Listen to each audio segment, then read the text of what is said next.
ప్రస్తుతం మనం చర్చించుకుంటున్న అంజనం పోయిన వస్తువులను కనుగొనే పురాతనమైన ఒక విద్య.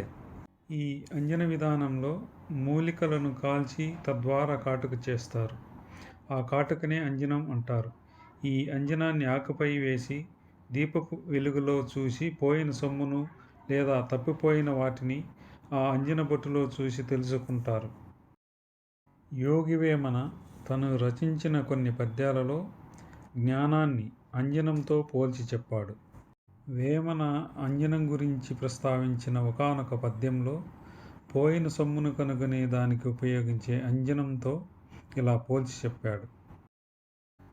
ఆత్మలోని సొమ్ము నంజనమ్మున జూచి ఇంట తిరుగునట్టి యాతడి యోగి పుంజుగూటి నుండి ప్రొద్దురింగేయి కూయు విశ్వదాభిరామ వినురవేమ.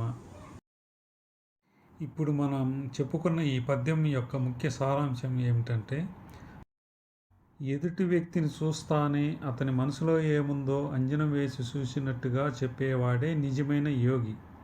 అది ఎలాగంటే, కోడిపుంజును ఎవరూ లేపకపోయినా సరైన సమయానికి అది నిద్రలేచి కూత కూస్తుందని అర్థం.